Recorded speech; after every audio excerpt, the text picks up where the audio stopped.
नमस्कार मित्रों, मेरा नाम शुभम बेहुन्ना। मैं जबलपुर मध्य प्रदेश में रहता हूँ। मेरे गुरु स्वर्गीय श्री भूपा समद जी और बाबा रिजवान खान जी के आशीर्वाद से प्राप्त रहस्यमय टोने टोटके, गुप्त विधि विधान और रहस्यमय साधनाएं समय समय पर आप लोगों के लिए लाता रहता हूँ। दोस्तों, वैसे तो बहुत सारे देवी देवताएं हैं और बहुत सारे पीर फकीर हैं जिनके नाम हम सुने हुए रहते हैं। दरगाह, मंदिर, स्थान हम जानते हैं, पर कई ऐसे नाम होते हैं जो हम पहली बार सुनते हैं।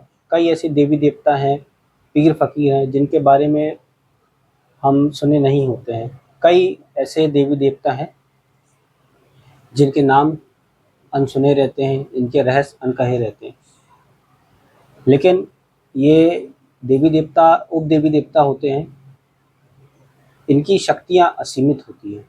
कहीं कहीं पर तो कुछ जगहों पे केवल इनका नाम से काम होते हैं और कहीं कहीं इनके मेढ़े चलते हैं। मतलब खेत की जो मेढ़ होती है, गांव की जो मेढ़ होती है, वो मेढ़े चलते हैं। मतलब इनकी सीमा चलती है, यहाँ से यहाँ तक इनके नाम से चीज़ें चलती हैं। कोई बड़ी सी बड़ी शक्ति भी आए तो उनको वहाँ पे रुकना पड़ता है। हर शक्ति को दूसरी शक्ति का मान रखना पड़ता है, इसलिए वो शक्ति भले बड़ी हो या छोटी हो, उन्हें वहाँ पर रुकना पड़ता है। इसी तरह से दोस्तों, मैं आज आपको नजभरी और कजभरी देवी के बारे में बताऊंगा, उनके रहस्य को बताऊंगा और उनके बहुत ही आसान से एक उपाय को बताऊंगा। दोस्तों, मेरे गुरु स्वर्गीय श्री भूपा समद जी जब मुझे शिक्षा देते थे, जब मैं उनके पास जाया करता था, तब ये बात है आज से 20 साल पुरानी। उस समय में ऐसे टच वाले फ़ोन नहीं हुआ करते थे, उस समय कीपैड फ़ोन हुआ करते थे और बहुत ही सीमित लोगों के पास हुआ करते थे। उस समय मेरे गुरुदेव स्वर्गीय श्री भूपत समद जी सोमवार के सोमवार सट्टे और लॉटरी का नंबर दिया करते थे। उस समय के लोग ये सट्टा लॉटरी सिर्फ एक शौकिया तौर पे खेलते रहे, टाइम पास के लिए। कोई अमीर बनने के लिए किसी लालच से नहीं खेलते रहे जो आज के लोग करते हैं। वो दौर कुछ और ही था, आज का दौर कुछ और है। तो उसी में एक लड़का आता था श्याम नाम का, वो गणित के प्रोफेसर हुआ करते थे।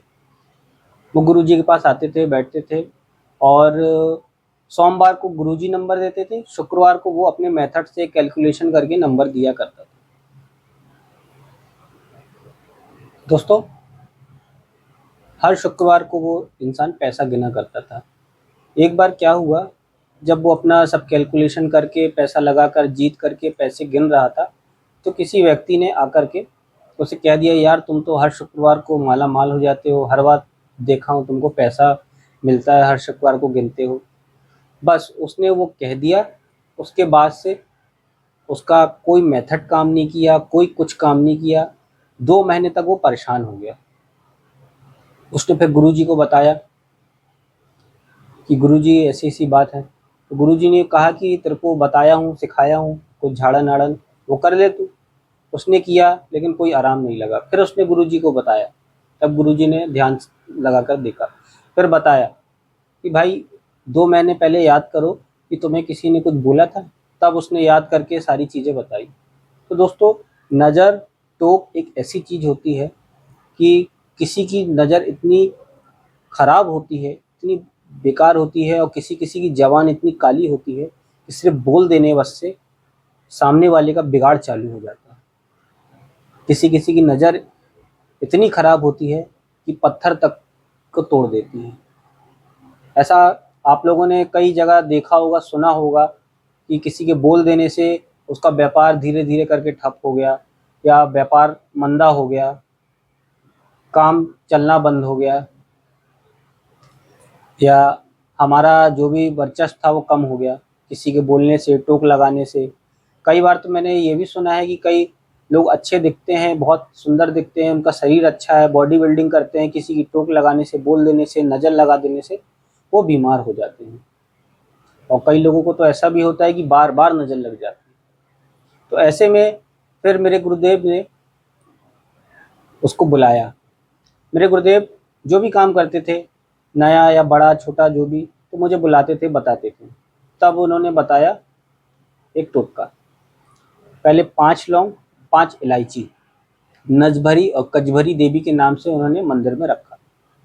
उसके बाद सिर्फ 2 बातें कही, 5 लौंग 5 इलायची शाम को दे दी और कहा सिर्फ इतना बोलो, हे नजभरी देवी आपकी नज़र से मेरी नज़र उतारो, हे कजभरी देवी आपकी कजर से मेरे दोष दूर करो। ऐसा 5 बोला उन्होंने, कहा कि 5 बार बोलो और अपने ऊपर से 5 लौंग 5 इलायची 7 बार उतार करके चौराहे पे रख करके आ जाओ।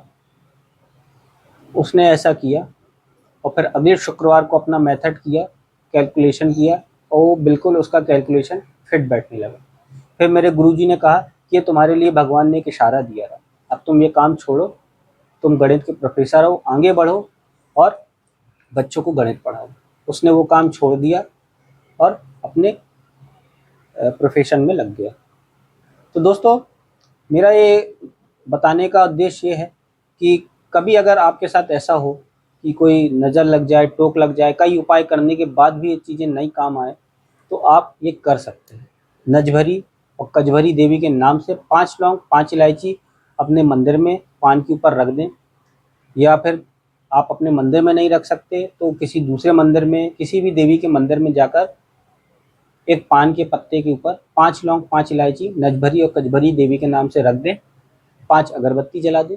उसके बाद 5 लौंग 5 इलायची अपने पास लें हाथ में और बोले, हे नजभरी देवी आपकी नज़र से मेरी नज़र उतारो, हे कजभरी देवी आपकी कजर से मेरे सारे दोष दूर करो। इतना 5 बार बोलना है और अपने ऊपर से 7 बार उतार करके चौराहे पे छोड़ा है। ऐसा 5 दिन तक रेगुलर करें। दोस्तों, आप देखेंगे 6वें दिन से आपके चीज़ों में बदलाव आने लगे। दोस्तों, नज़र दोष अलग है, किया कराया जादू टोना अलग है। अगर आपके ऊपर नज़र दोष होगा, टोक होगी, तो ये चीज़ें इसको ये टोटका करने से ठीक हो जाएगी। अगर जादू टोना होगा तो उसके उपाय अलग होते हैं। वैसे तो दोस्तों, नजभरी और कजभरी देवी बड़े बड़े प्रयोगों में भी चलती हैं, कई मंत्रों में इनके नाम आते हैं, कई मंत्रों में ऐसे देवी देवताओं के भी नाम आते हैं जो हम कभी सुने नहीं होते हैं। और नजभरी कजभरी देवी कई आँखों के सम्मोहन में चलती हैं और आँखों से जो लोग घूर के देख लेते हैं तो सामने वाला बीमार हो जाता है, सूखने लगता है। तो ये सब देवियाँ उनमें भी चलती हैं। ऐसे और भी देवी देवता हैं जिनके बारे में मैं आपको समय समय पे बताता रहूँगा, जिनके सिर्फ कुछ मंत्र होते हैं, किसी के कुछ टोटके होते हैं, बहुत छोटे छोटे होते हैं, और कई तो देवी देवता ऐसे हैं जिनके नाम आपने सुने भी होंगे लेकिन आप कभी समझे नहीं होंगे कि ये क्या है, इनका क्या रहस्य है, ये कौन सी देवी है। दोस्तों, समय समय पे मैं आपको इन सब के बारे में बताता रहूँगा। दोस्तों, अगर आप भी ऐसे ही रहस्यमय टोने टोटके, गुप्त विधि विधान और रहस्यमय साधनाओं में विश्वास रखते हैं तो मेरे चैनल को लाइक शेयर और सब्सक्राइब करें।